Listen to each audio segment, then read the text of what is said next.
What makes a hero? When we think about the kind of actions that we apply the word heroic to, what springs to mind? You might think of someone running into a burning building to pull out victims.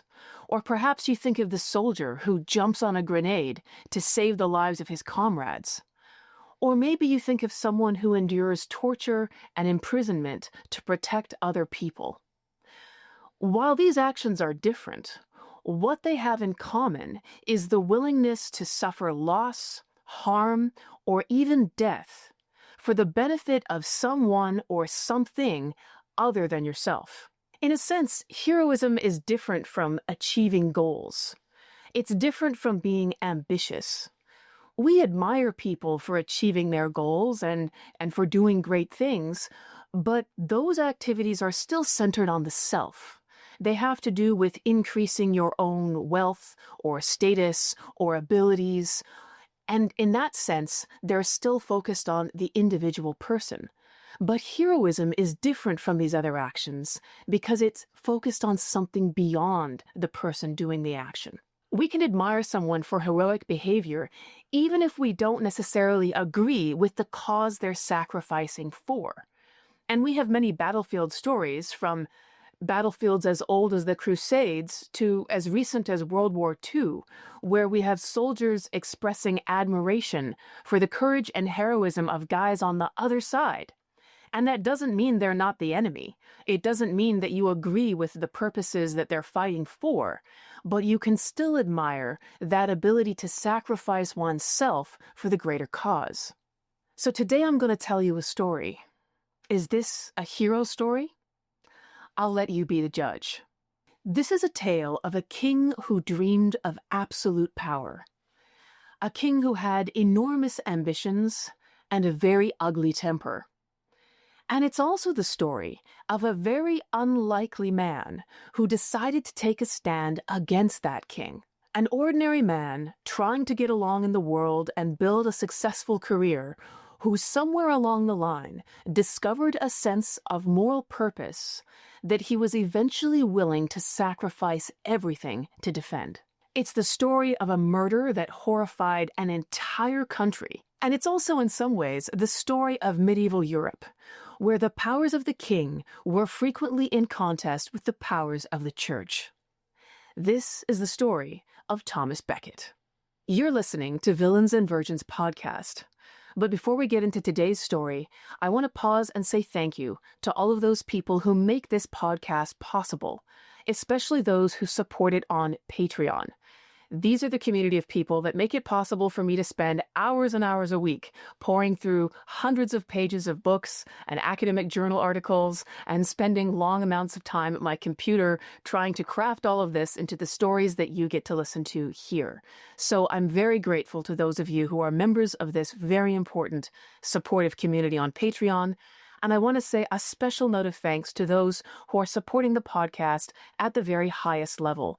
And these people include Richard Hubner, Charles Vigneron, Kenneth Jones, Tim Williams, Anthony Farnbach, Rick Kane, Gordon Carl, Agnes Viner, Aaron Silverstein, Stephen Skorick, James Brown, and John Lacasse. Thank you so much. Today's story begins with a very young man. Someone that we've had a passing introduction to on this podcast before.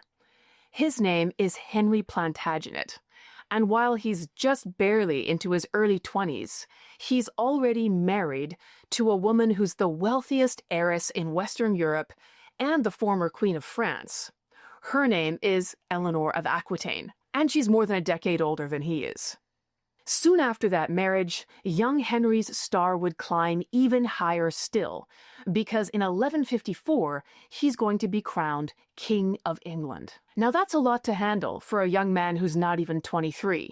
In these early days, Henry has his work cut out for him, because the England that he inherits is a country that's been sharply divided by civil war for decades.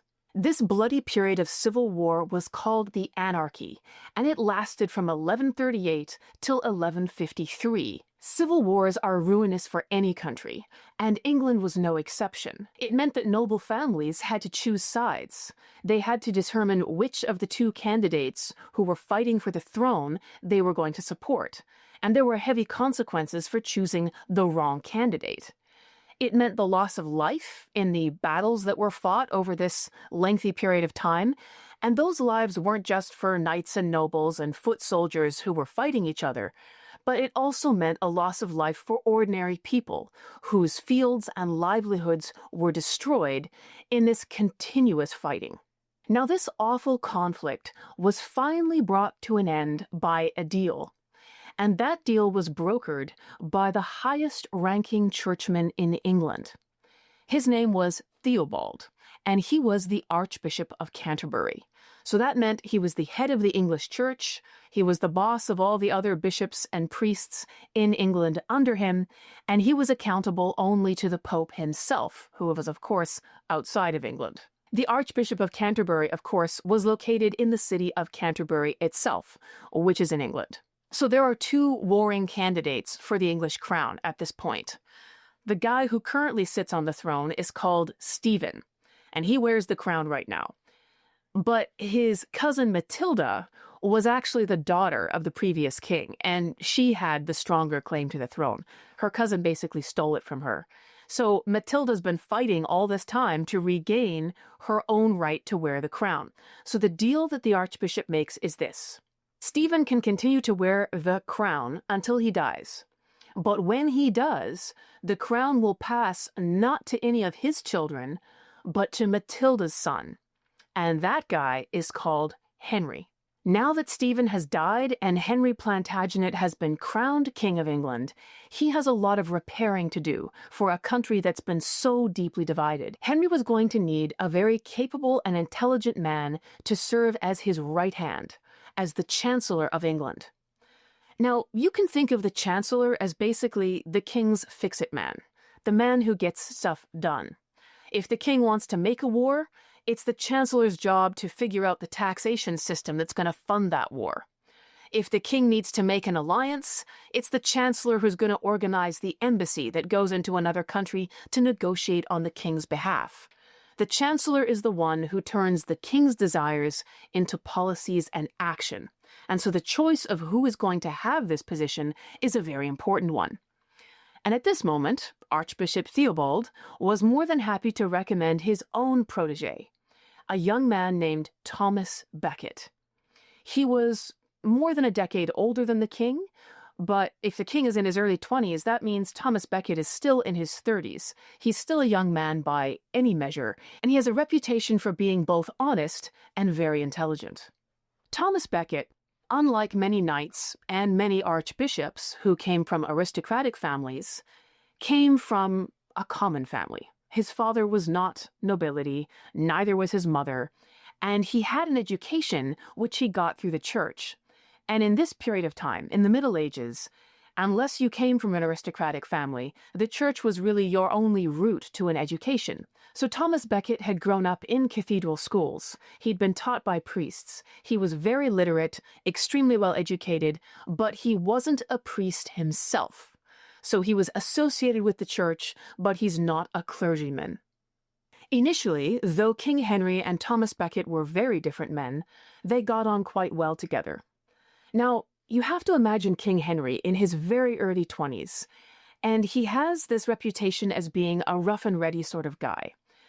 The sort of man who loved hunting, would be out riding for hours until he'd exhausted his servants and his horses and his dogs, and then he would come back to the palace and keep his servants awake for hours as he carried on doing other types of administrative work inside the castle. He had little time for ceremony. He wasn't someone who cared about what clothes he wore or how he looked, and because of his highly active lifestyle, his constant hunting and riding, he was often actually quite dirty. There would be mud on his legs from the chase. He would have dust on his face. He had hardened hands and sunburned skin because he spent so much time outside, and he didn't really care about ceremonies or hospitality that much.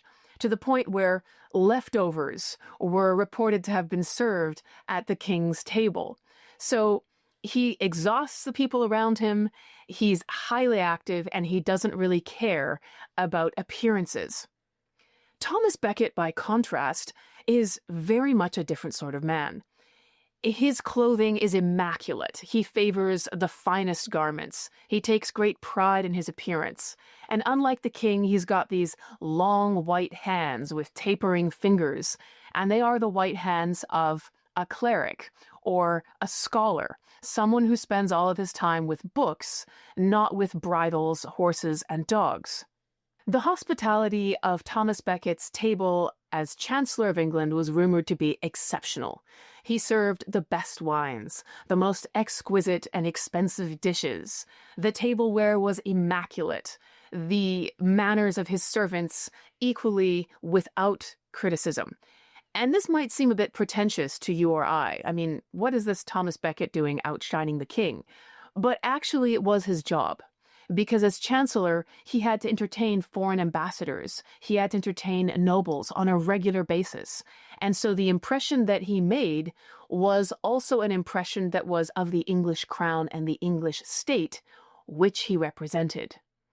And in many ways, Thomas Becket is a middle-class man in an aristocratic world. So he has an extra incentive to make sure that his presentation is immaculate, so that no one can point fingers at any mistake or any shortfall and say, it's because he's a commoner's son after all. He doesn't know how things are done. So while the king can afford to be cavalier about these things because he's the king, Thomas Becket can't, and he takes his role extremely seriously. But he wasn't all seriousness. Thomas Becket also had a reputation for enjoying hunting and falconry and riding out with the court to participate in these entertainments and activities that so occupied Henry and those in his inner circle. And Thomas was definitely part of that number. Henry leans on Thomas heavily during this period, as he must. So he entrusts Thomas with some of the most important responsibilities, such as a marriage alliance for his 4-year-old son to the daughter of the King of France. So Thomas Becket has to actually lead this absolutely splendid procession of the English into French territory to meet with the French king. And he does it in such incredible style that people were reported to have said, if this is how the Chancellor of England travels, how much more glorious must the king be? So Thomas Becket has to lead not only these important negotiations for the marriage of the Crown Prince, but he's even entrusted with the raising of the Crown Prince. So King Henry gives Thomas his oldest son to raise in his household. And this, again, may sound very strange to you or I, but it was fairly common practice in the medieval period for the sons and daughters of noble households to be handed over to other trusted aristocrats to be raised in their households. So the Crown Prince in Thomas Becket's household would be raised alongside other young noble sons, and here he would receive his education in letters, as well as be instructed in the arts of war, and the riding of horses and the jousting and the fighting and all of the other skills that knights in training were going to undergo as boys and teenagers. Now, King Henry, as a young man who has experienced so much good fortune so young, has developed this autocratic tendency.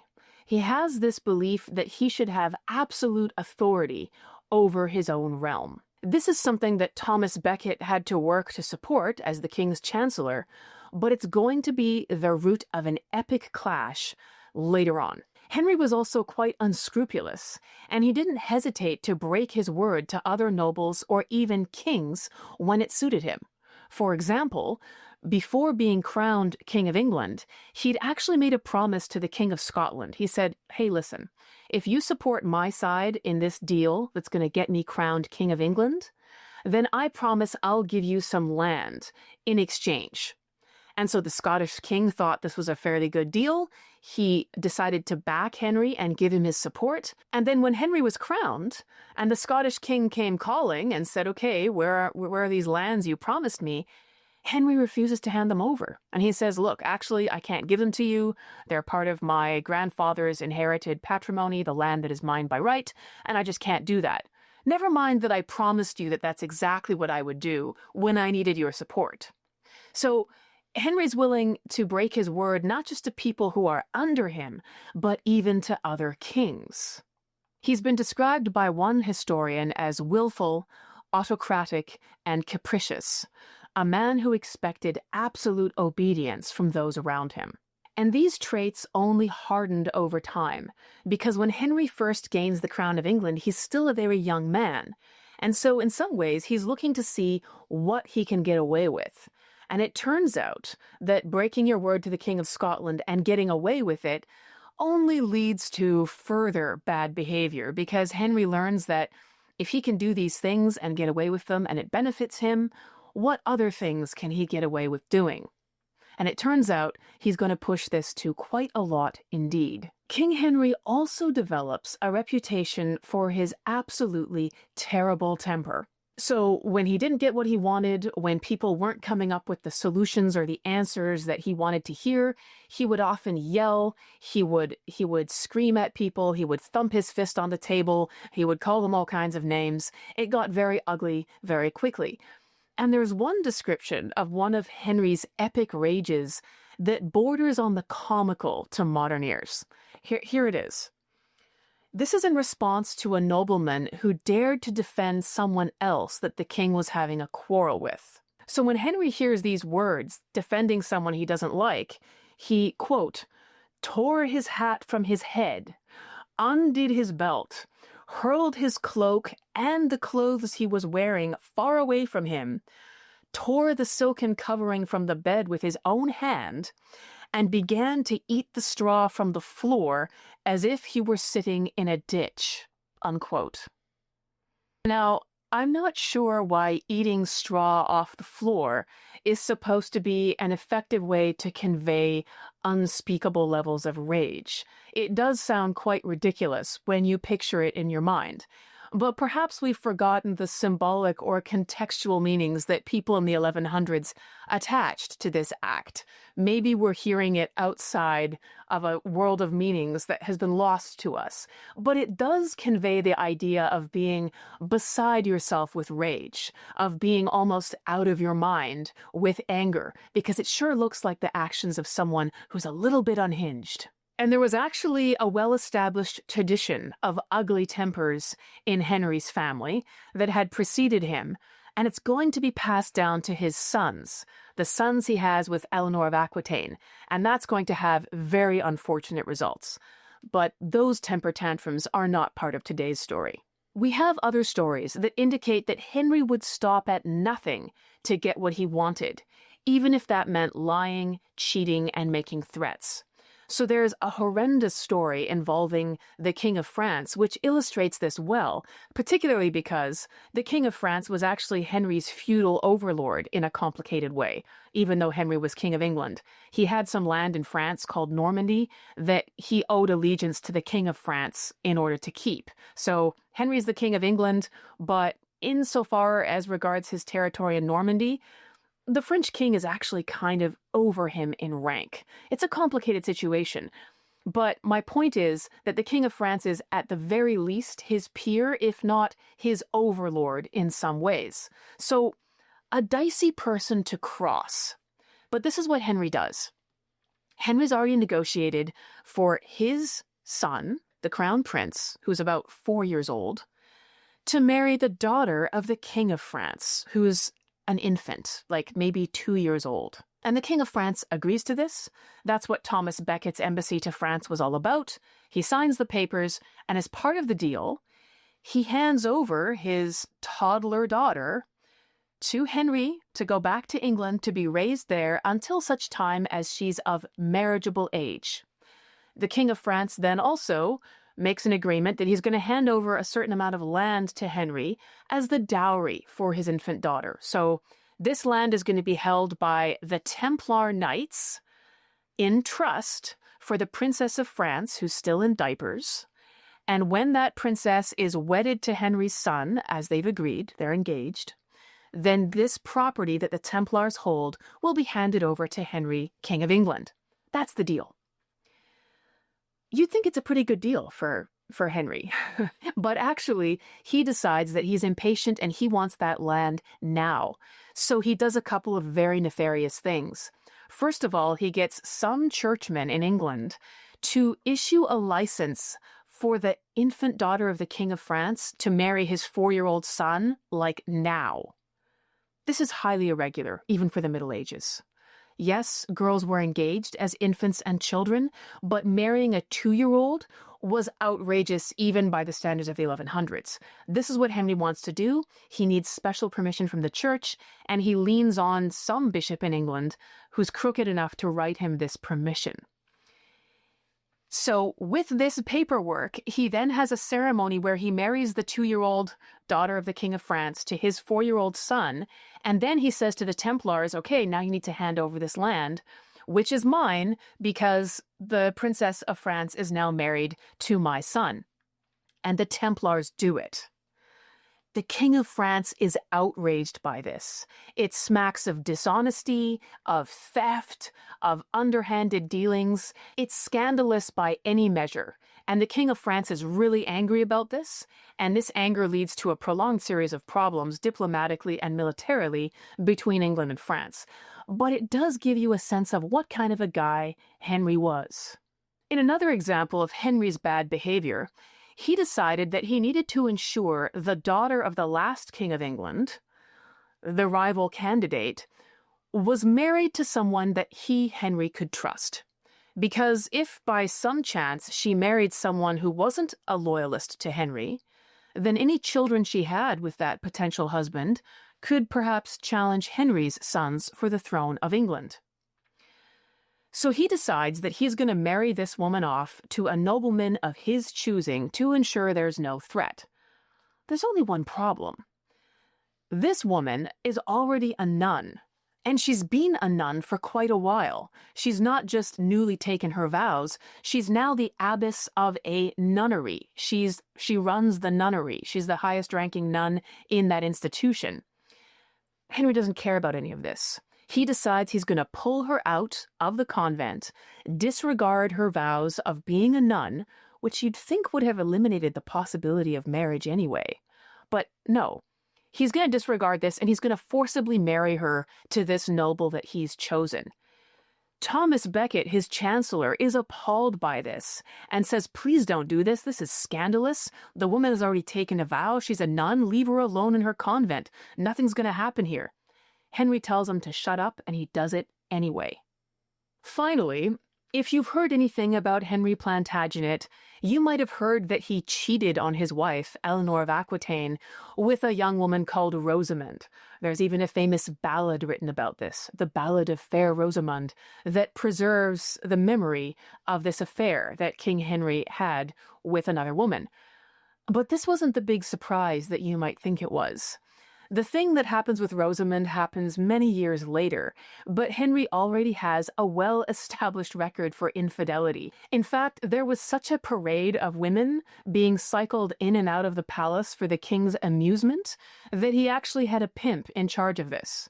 The texts call him the king's whoremaster. He was a guy called Ranulph, and his job was to manage getting these women in and then removing them when the king was done.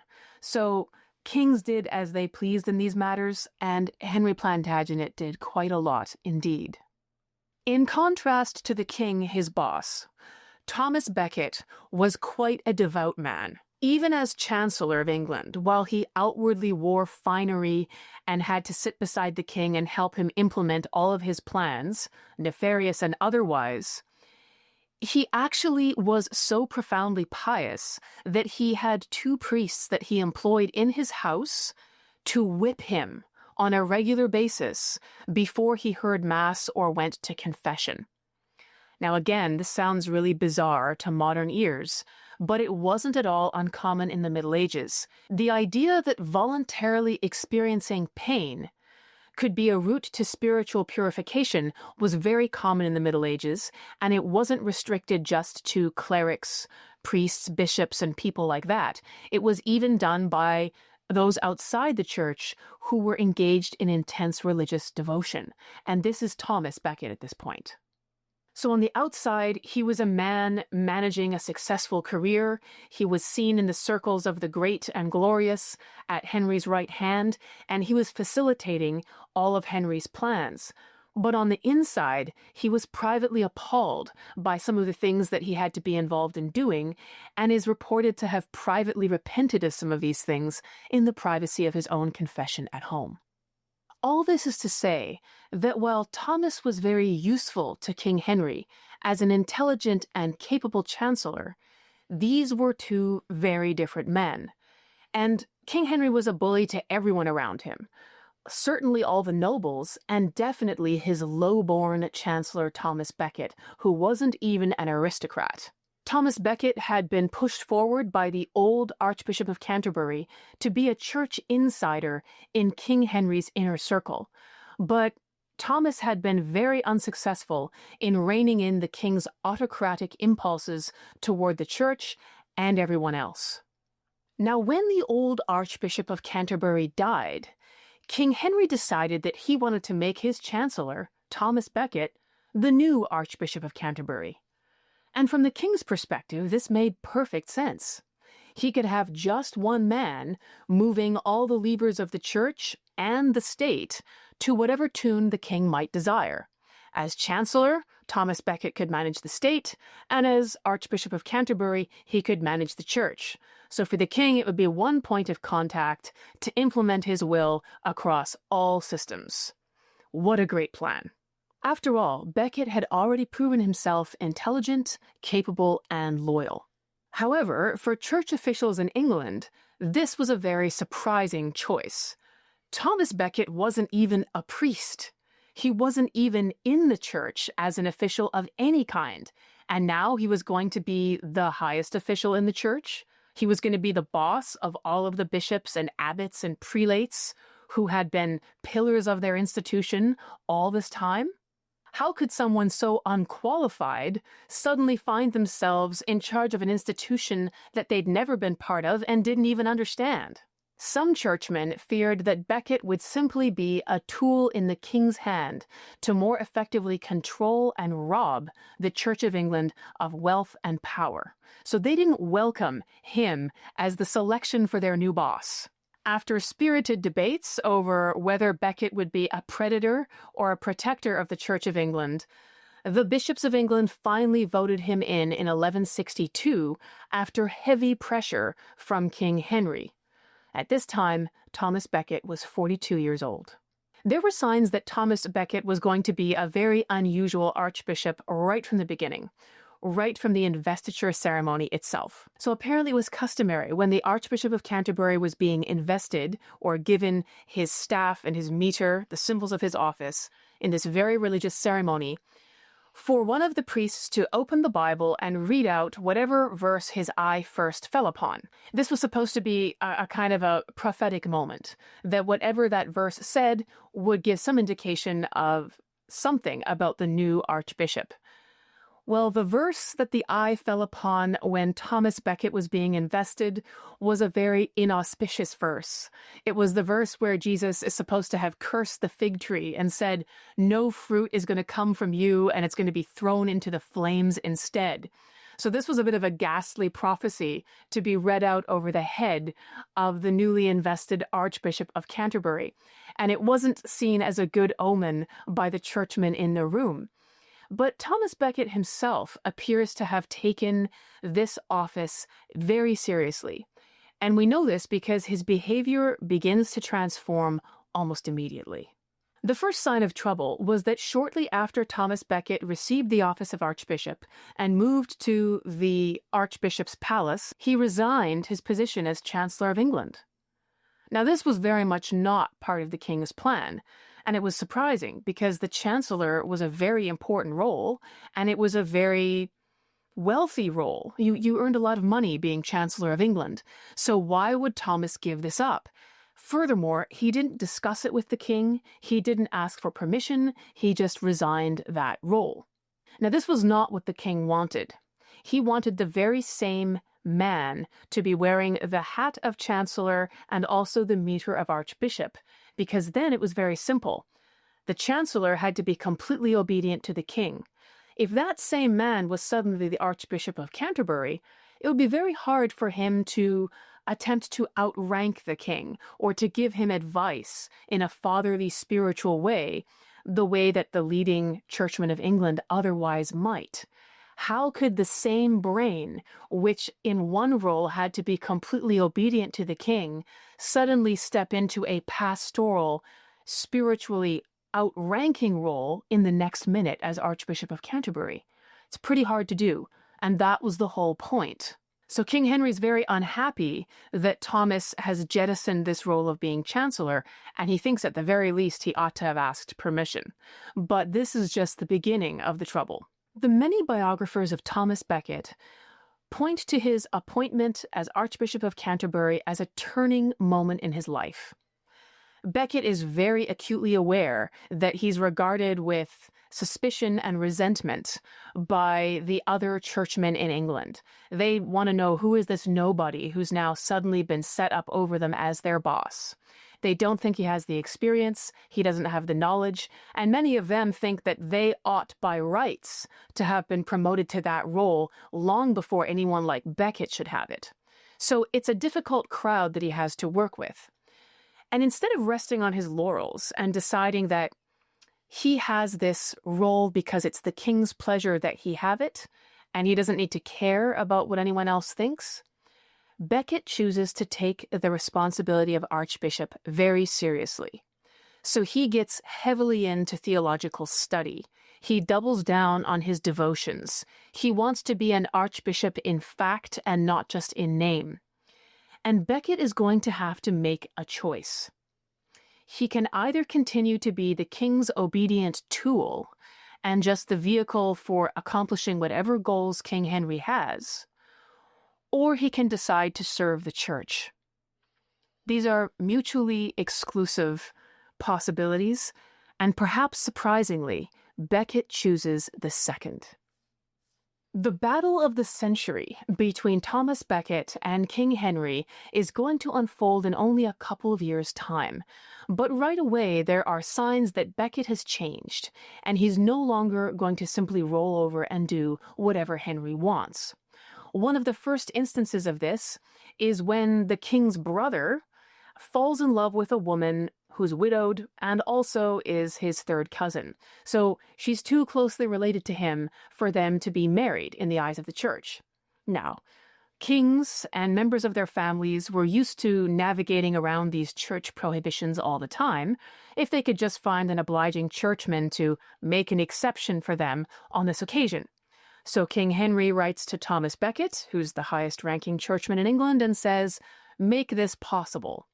And Becket says, No, I'm not going to do it. Church law clearly says this is not allowed, and as a church official, I have to uphold what the law says, and that means no. So Henry is really upset about this, as well as being very surprised by it. And it doesn't end there. Becket goes on to anger a number of powerful nobles who have gradually absorbed some of the church land into their own properties and are collecting the revenue off that land for themselves. And Becket says, no, you need to hand that back. And the revenues that go along with it. This is church land. What you're doing is illegal. You need to stop. So he's making himself some powerful enemies. At its core, the struggle that is about to break open between King Henry and Thomas Becket, the Archbishop of Canterbury, is about two competing views of church and state.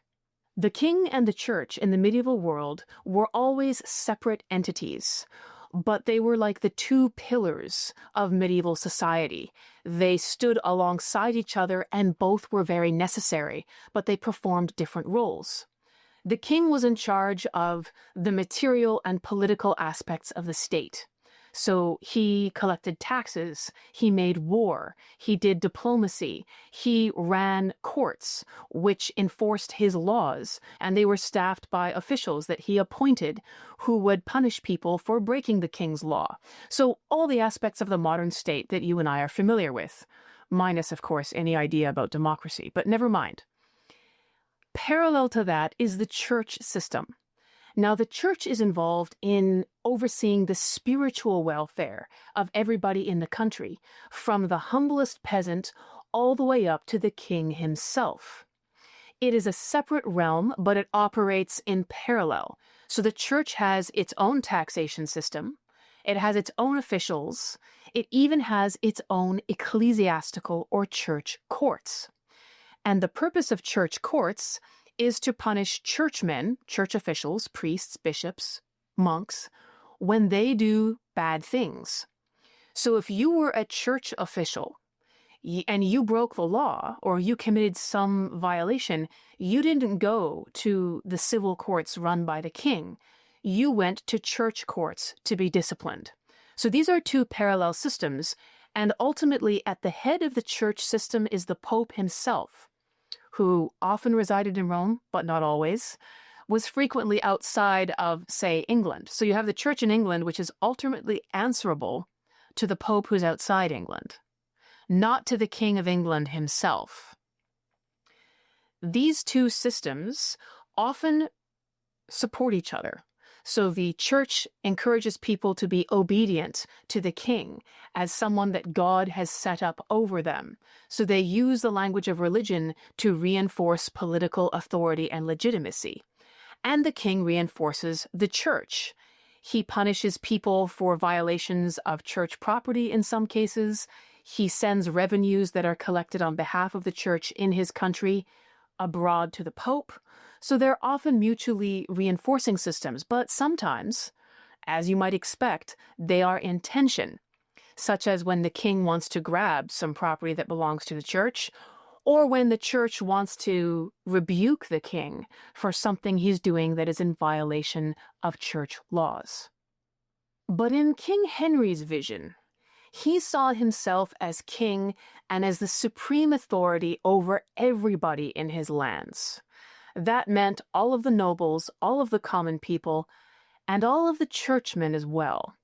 He didn't fancy the idea of churchmen operating in his territory being answerable to anybody other than him, because that meant that he couldn't control them completely, and this was his goal. Now, as I've already mentioned, Henry has a reputation for being very irascible, very vengeful, and prone to violence when things don't go his way. Famously, when he was fighting in Wales with some of the kings and chieftains in Wales who were looking for independence, he took a number of hostages. And after one battle, when things went really badly for Henry's army, largely as a result of poor decisions he had made and bad weather, he took out his anger on these helpless hostages, 22 young men and women, sons and daughters of the nobility of Wales. And Henry gives the gruesome order that all of the boys shall be blinded and castrated, and all of the girls shall have their noses and ears cut off. This was a horrifying command, even amongst Henry's medieval contemporaries. It was viewed as wildly disproportionate and absolutely sickening. So this is the kind of guy Henry is. If you defy him, if you do something that he doesn't like, he's willing to go to great lengths to punish and to intimidate, even when that means punishing people who had nothing to do with the offense itself.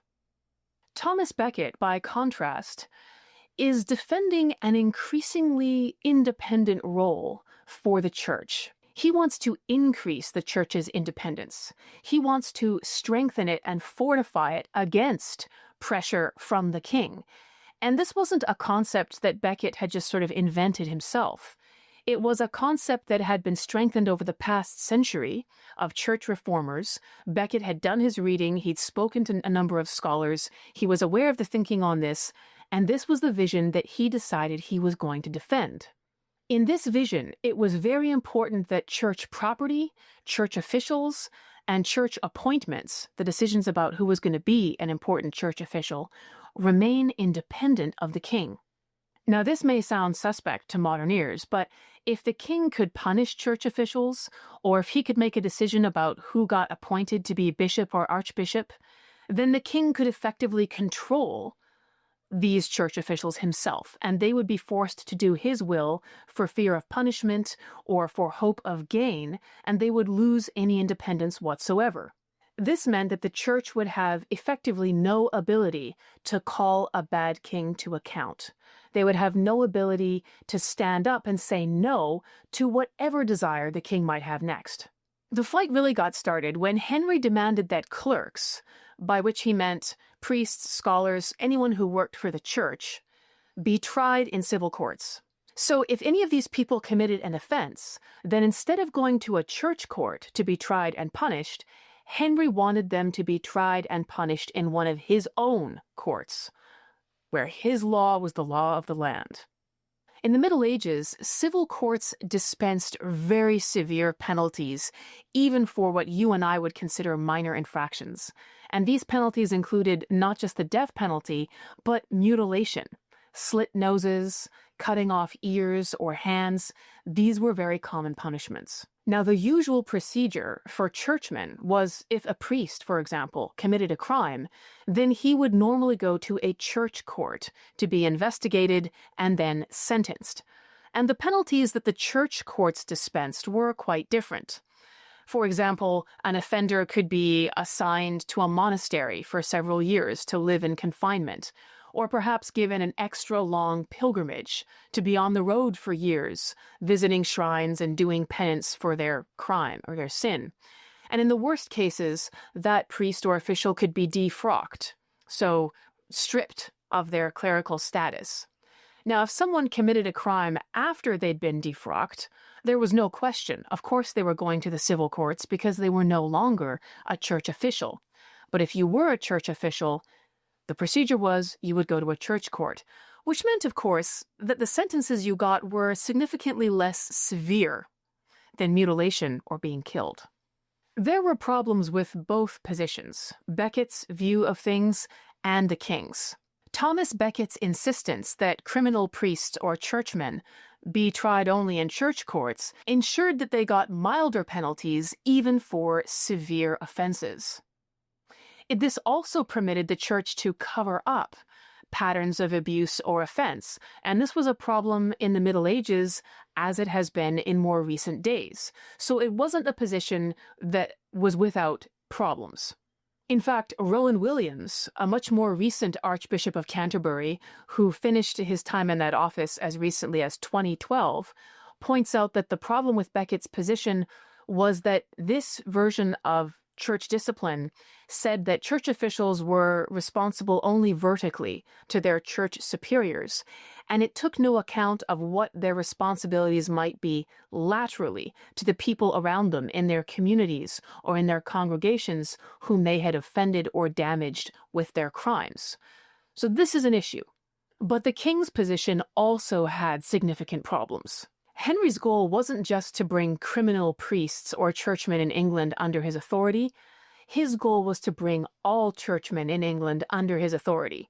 If he had the authority to try church officials in his courts, then he could use that to bring politically motivated charges, false accusations, and use the power of the state to imprison, to intimidate, or even to execute churchmen who proved problematic to him. The idea that a medieval court was going to ensure due process was hardly something you could take for granted. If the king wanted someone found guilty, he could make that happen. It wasn't difficult. The officials in charge of that court were going to do the king's bidding if they knew what was good for them. And you would too, wouldn't you, if you were living under someone who was known to blind and castrate people who annoyed him. So it was a very real danger that was being posed by the king's appeal to justice and law and order. He just wanted to be in charge of making sure that guilty priests were brought to justice. That was the slogan. But in fact, there was something far more nefarious going on, and Thomas Becket knew it.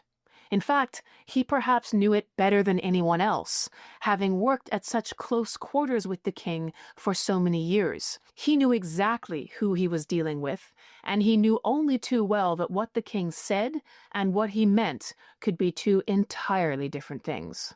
Now, there was actually a way through this impasse. a possible route that could have been followed that would have navigated the problems of both Thomas Becket's position and Henry's position.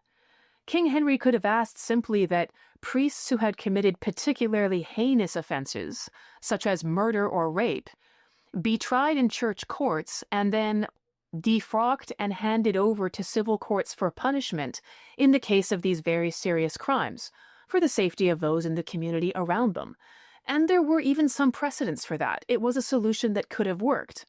But again, punishing priests who had done bad things wasn't actually Henry's goal, and so this wasn't a strategy that he proposed at any point. The whole campaign was about extending his own control over every official in the church. So Henry's next attempt to advance this agenda was a little bit sneakier. At a church council, Henry met with the bishops, who were led by Thomas Becket, and he asked them if they would swear on their allegiance or by their loyalty to the king to observe all of his ancestral customs. Just respect those things that have been traditional in the past. Thomas Becket was the first to answer as the leader of all of the other bishops, and he said, "Yes, Your Grace. Of course we are ready to obey you. We are loyal. We are obedient in all things, saving only our order." And this meant, yes, we'll go along with you unless you ask us to do something that violates our existing obligations to the church. The other bishops all followed his lead, using pretty much exactly the same words. Now, this infuriated King Henry, who wanted an oath of absolute obedience. And this, of course, was exactly what Thomas Becket had suspected and why he led the church in answering the way that he did. After expressing his great displeasure with Thomas Becket, both publicly and privately, and trying to exert this pressure on him for several months, there's another church council a few months later, in 1164, and it's called the Council of Clarendon. And at this meeting, the king once again tries to get Thomas Becket and all the other bishops to agree to respect his ancestral customs.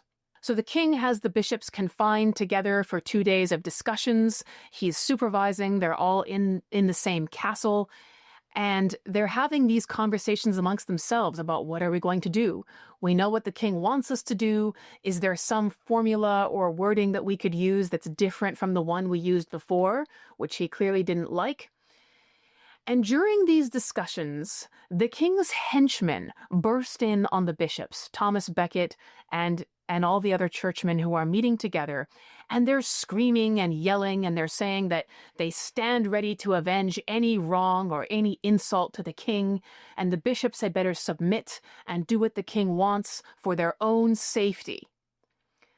So this is a not-so-subtle threat of physical violence, that you guys better fall into line, you better say the words, you better sign the papers, because if you displease the king, you don't want to know what's going to happen to you, but we're here to give you some strong hints about what that might look like. The fact that these were some of Henry's cronies, noblemen, barons who were rushing in and making these proclamations, allowed Henry some plausible deniability. He could say, "Oh yes, of course, it's completely improper for nobles to be breaking into church council meetings. How terrible. Some of my loyal barons are just a little bit too enthusiastic, It's unfortunate. Of course, I had nothing to do with this. Nothing at all." Thomas Becket and the bishops get the message. And finally, Thomas leads the bishops in a verbal assent. He says, "Okay, we're going to agree to respect your previous customs. It doesn't sound like an unreasonable request." Privately, Thomas is pretty sure it's going to be, but on the surface of it, let's give it the benefit of the doubt. Also, we're worried about these nobles with sharp swords who seem to be hanging around the room. Sure, we're gonna respect your previous customs, Your Majesty. And the king had promised Thomas Becket and the bishops that this verbal assent was all he required. That was all he wanted.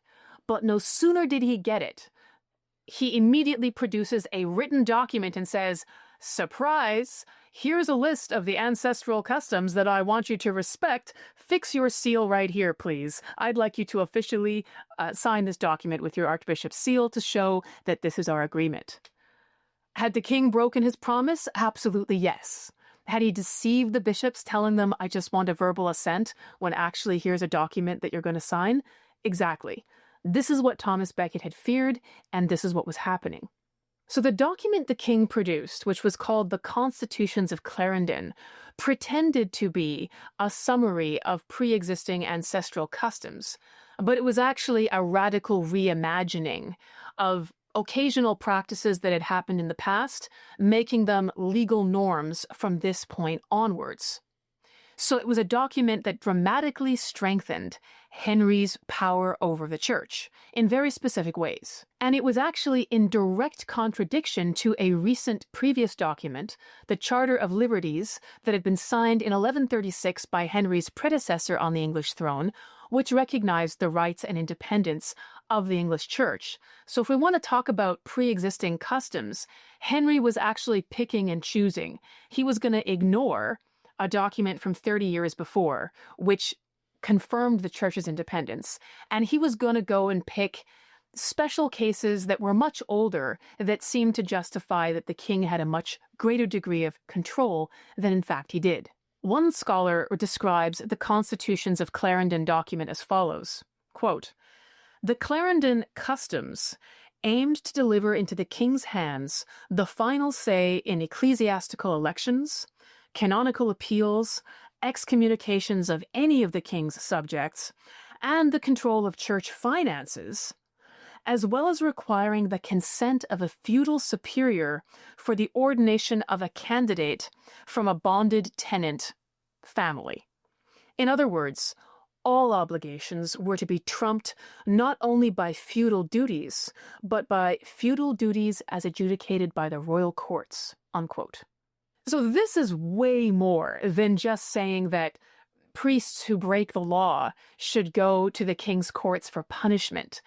This puts the king in charge of every aspect of the church's existence, from managing finances to deciding who gets to be appointed from the lowest position as a priest to the highest position at the top of the hierarchy.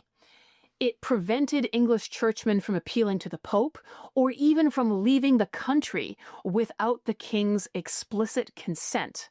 The king was going to decide about any disputes about canon law or church law, and excommunication was perhaps the most serious weapon the church could wield. And this document basically said, no one's going to be using excommunication unless the king approves it first. Let's talk about excommunication for a minute. The punishment of excommunication was the most serious penalty the church could level. It was applied to people who violated church teaching repeatedly, even after they'd been warned and told to repent. If you were declared excommunicate, it meant you were outside the community of grace. You were no longer a Christian. If you died in this condition, you were believed to be going straight to hell. You could not receive any sacraments, you could not go into a church, and those people who were practicing Christians should avoid you. Needless to say, it was a particularly inconvenient thing to be leveled on a king, because if a king was excommunicated, in many ways the church was saying he had no legitimacy as a king. He had violated the teachings of God, the moral law, and so in many ways he's unfit to rule. So being excommunicated was a very uncomfortable situation for kings, and in the Middle Ages it often brought them to heel. It often meant they would formally repent, they would be reconciled with the church, so they could continue to be seen as legitimate rulers over their subjects and kingdoms. So for King Henry to say that no one in the English church is going to excommunicate anybody without my say-so is essentially providing himself with permanent immunity from this penalty. And also, anyone in his inner circle of favorites could also be immune from this penalty, because the king would just say, nope, I'm not approving any excommunication of that guy. He's one of my friends. So essentially, the only people who were at any risk of receiving this church discipline would be people on the outs with the king. The church, its officials, and its rules simply became other tools in the king's hand to be used or abused as he saw fit. The king alone would make the laws, he would be accountable to no one and nothing, and there would be nobody to counterbalance or limit him. This was what Henry II was trying to achieve with this document. But Thomas Becket believed that the king ought to be accountable to a higher set of laws than the ones he made himself. He thought that what was good and what was bad was something that the king didn't get to decide, morally speaking. There's a difference between what's politically expedient and what is justice or injustice. Becket said that even kings had to be accountable in the eyes of God, and it was the church's role to hold that light up and to call it out when the king was going astray. So he was deeply opposed to this and saw it as incredibly dangerous. So in the short term, the fear tactics worked. At the Council of Clarendon, under the direct threat of violence, Thomas Becket agreed to go along with the king. He received a copy of the document that he had assented to, which was basically a version of giving consent, and it seemed that the king had won. But no sooner was Thomas Becket safely away from the menacing environment of the council room, he realized what a grave mistake he had made. He repented of it, he said it was done out of fear, and he immediately retracted that and continued to lead the English church in resistance. As a result, the king called another church council at Northampton months later, and he was determined to either bring Thomas Becket into total submission or break his power as archbishop entirely. In many ways, the king was in disbelief at the amount of resistance he was getting from Thomas Becket. Remember, this guy had been his right-hand man, the yes man, the one who took Henry's desires and turned them into action. So of all the places where he might have expected a fight, this was the last one. And from the king's perspective, Thomas Becket was a nobody, a commoner's son, who had been raised to high office by the king himself, who owed everything that he had to the king's good pleasure. It was the king who had made him archbishop, and now he was going to turn around and not do what he was told? It was inconceivable to Henry, and he took it extremely personally. He was absolutely furious about it.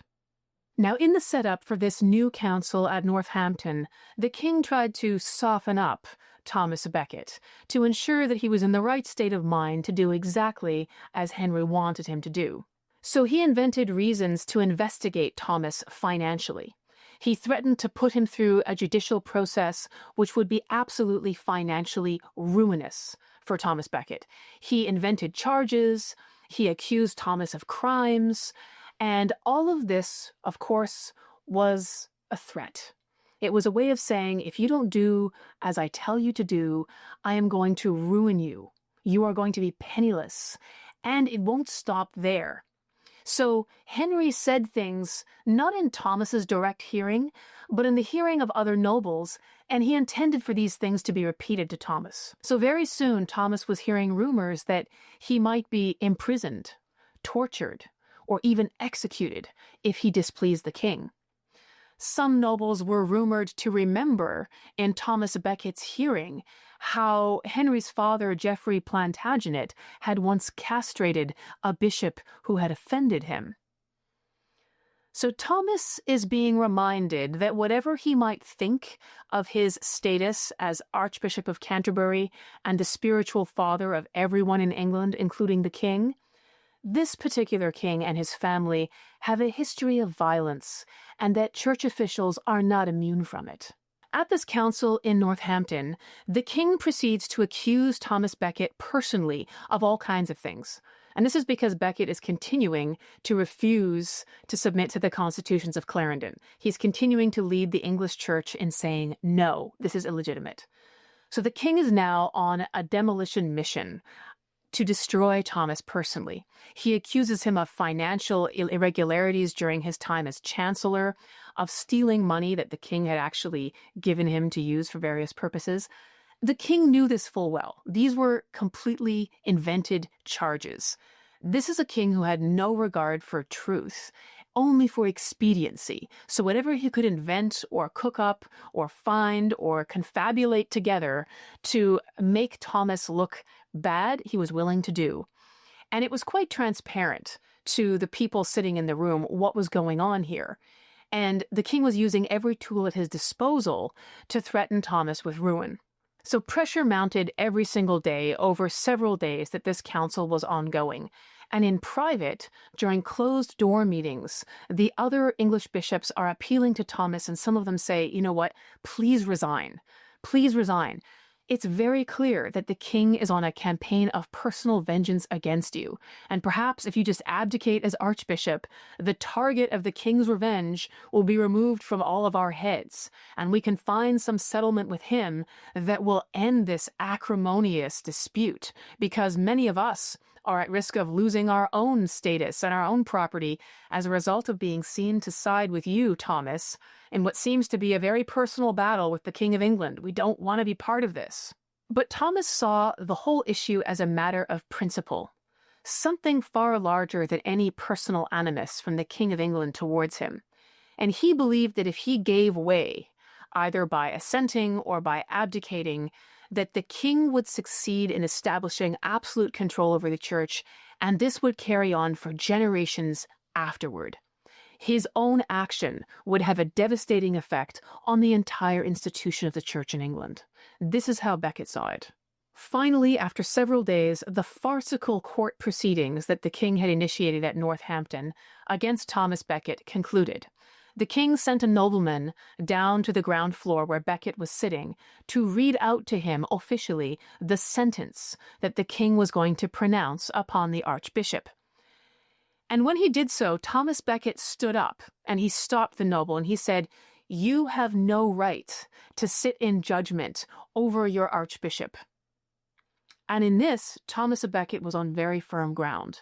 The king was essentially using a power that he didn't have any legitimacy to wield, which was what the whole argument had been about, that the king could sit in judgment over church officials. Thomas Becket was an archbishop. By rights, he could only be tried by the Pope.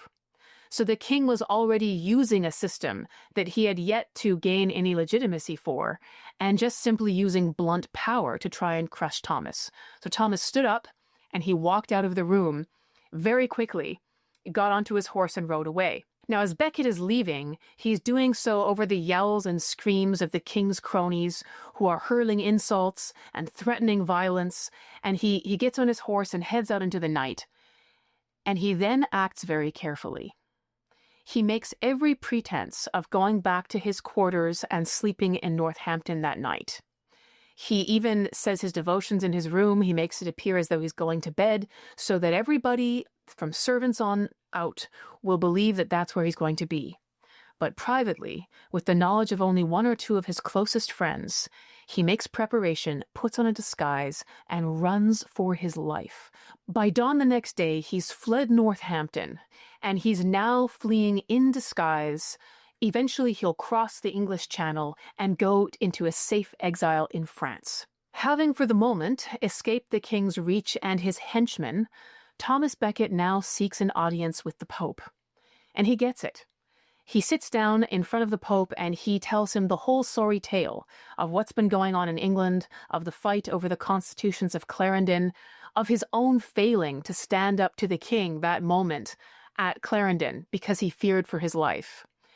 And Thomas Becket offers to resign. He says, "I am a man full of failings and faults. I've been trying to fight this battle, but perhaps not doing it well. If you, the Pope, think that it would be better, I'm here to offer my resignation." The Pope refuses Becket's resignation. He agrees with Thomas Becket on how serious the king's designs are and on the necessity of resisting them. So the Pope is in Becket's corner. But King Henry was not done. Did you think he was done? Watching that archbishop flee out of his reach across the English Channel? Of course not. This is Henry II we're talking about. So he embarks on a campaign of vengeance. He begins by seizing Thomas Becket's church property of Canterbury itself, which means he's going to control all the revenues. There's no money flowing to Becket, so he's going to hit him financially, even though he's in exile. But then he goes several steps farther. He orders the arrest and deportation of all of Becket's family and associates. This includes his 2 married sisters, their husbands, their children, and anyone who was a servant or working for Becket. Some accounts say that this affected as many as 400 people. And we're talking about women and children with nursing infants being arrested, herded onto boats, and sent across into France. Thrown off their lands, kicked out of their homes, sent into an exile that might be permanent. All of this as a revenge for the king's quarrel with Thomas Becket. A quarrel in which they had no part and over which they had no power, but for which they were going to pay a price. Now, of course, when he did all this, King Henry knew that the penalties that the church, meaning the Pope, normally applied to bad kings were very likely to be coming his way. He knew very well that Thomas Becket would be in communication with the Pope, that the story of all this would have reached the Pope's ears directly, and that he was likely to be getting into trouble with the church on this account. When a king failed to respect the authority of the Pope, senior churchmen, or church property, he was very likely to receive one of two severe penalties. They were either interdict or excommunication. We've already talked about excommunication. This would be having the king pronounced as outside the community of the faithful, as outside the church, as someone who is an outcast and basically unfit to rule. So that was one possibility. Interdict was another, and this was basically when the church put a quarantine around a region or a country, and it said, all church services here are suspended. So nobody in this territory is going to be receiving sacraments, or not going to be performing marriages, or not going to be performing baptisms or burials. And for the medieval person, the average person living in a town, working the land, working as an artisan, it's hard to imagine how shocking this penalty would have seemed, because the church and contact with its officials and institutions was part of the everyday life of people across medieval Europe. The bells in that church tolling would tell you the hours of the day. You would be going to Mass and confession on a weekly or even a daily basis. If you had a child, you would want the priest to baptize that child. You would be in contact with the church multiple times in a week. So to suddenly have a suspension of this, the church bells going silent, no sacraments for anybody, for everyday people this seemed like their mortal souls were in peril. They were all in danger as long as this interdict went on. And that was, of course, the point. To put a region under interdict would be to create enormous popular pressure on the king, who had been the cause of this, to mend his ways so that interdict could be lifted and everybody could go back to normal life. So King Henry is pretty sure at this point that he's going to be getting some message from the Pope declaring either interdict or excommunication. Both of these are bad for him, so what is he going to do about it? To prevent these punishments from being applied, Henry went to ghastly lengths.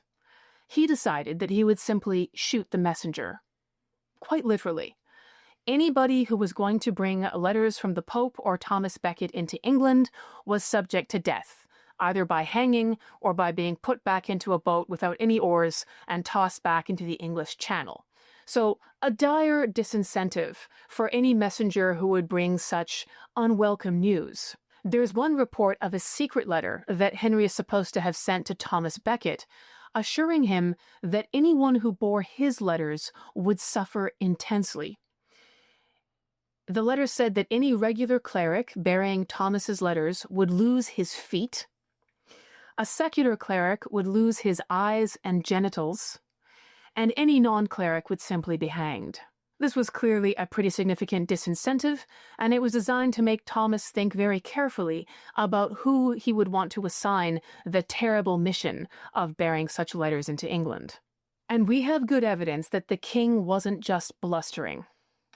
One boy who had the unfortunate task of bearing a papal mandate to the king, a letter and a demand from the Pope, suffered hideously. The king's servants gouged out the boy's eyes with their fingernails until the blood ran down his face, and they then poured boiling water down his throat. This was a mere boy. A messenger boy who had been assigned by someone else to carry a letter, and this was the fate that Henry inflicted on him. Thomas Becket, from his own safe perch in France, and with some support from the Pope, preached against Henry from afar.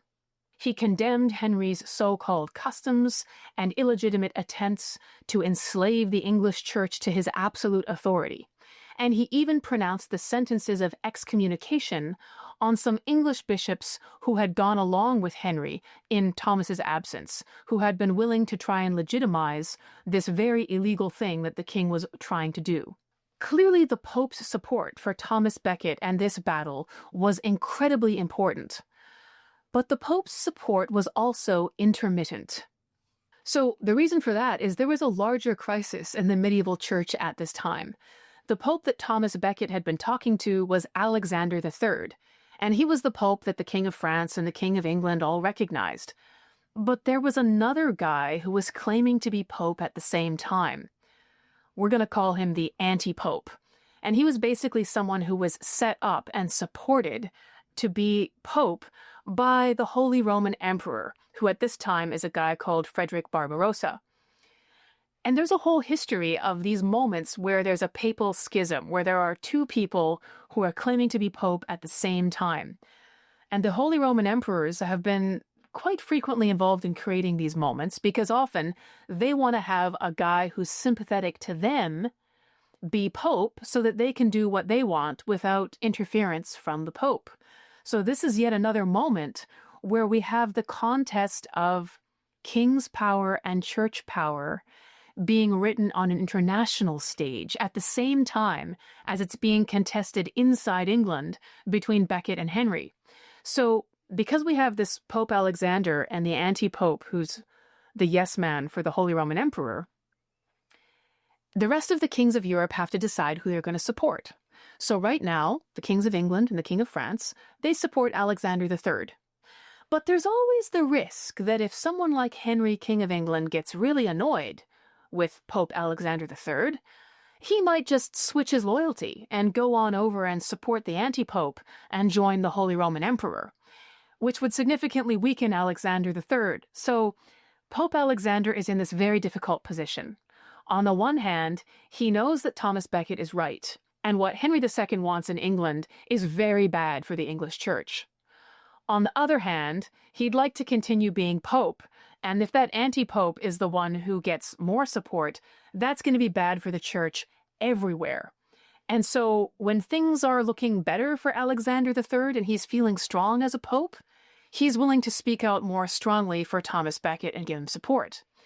But when things are looking shaky, he has to dial down his support for Thomas Becket, and he has to try and conciliate Henry of England by writing him sympathetic letters and suggesting that he'll put a limit on this troublesome Archbishop Thomas Becket. King Henry is very much aware of this political situation, and he uses it to his advantage. He tries to pressure Alexander III by making diplomatic overtures to the Holy Roman Emperor, by suggesting a marriage alliance between one of his children and the Holy Roman Emperor. All of these are maneuvers that suggest to the Pope that Henry may be about ready to switch sides, and this is bad for the Pope. And when these tactics don't seem to be working, when things for the Holy Roman Emperor are looking weaker, Henry decides a new tack. He's willing to say whatever he thinks will work, and so he actually threatens the Pope at one point and says, if I don't get what I want with this archbishop in England, I'll convert to Islam. He would stop at nothing, no threat, no matter how outrageous, if he thought it would accomplish his goal. After 4 years of living in exile in France, enduring poverty and isolation, enduring constant stress and severe anxiety, Thomas Becket was exhausted. But he saw his stand as a much bigger conflict than a quarrel between himself and the King of England. He saw it as defending the rights and the independence of the Church against a tyrannical and lawless king, not just now, but for future generations. He believed that if Henry's dangerous ideas were not resisted now, it would set a precedent that would be carried on by the king's descendants and that would affect everyone for untold years to come. Unlike some of the bishops in England, he didn't believe that they could just go along with the king and that he would eventually dial back these powers and not enforce these terrible customs. Thomas Becket knew full well that if this door was allowed to open, and if Henry were allowed to control the English Church, that control would never be relinquished. He said, quote, "We do not know yet what the end of this will be, since there will be no one who can hold in check or limit the crimes of the tyrants, whose whole aim at present is to attack God's church and its ministers, nor will they desist until they have reduced them to slavery." Unquote. Thomas Becket understood one thing very clearly. Tyrants do not mend their ways, and powers once handed over to a tyrannical and lawless ruler are never surrendered. They don't come back. I hope you have enjoyed this episode, but the story isn't over. For the explosive ending of the story of Thomas Becket and a grisly murder that will create one of the most famous martyrs in all of English history, you need to come back for episode 2 in the Thomas Becket story. If you've enjoyed this episode, please make sure you're subscribed so that you don't miss that next one. And if you've really enjoyed it, please consider heading over to patreon.com/Eva Schubert, because in addition to live history conversations that I host on a monthly basis about everything in these episodes, there are also bonus episodes that come out on a monthly basis where you can get even more stories just like this one. Thank you so much for being here. I'll see you in episode 2.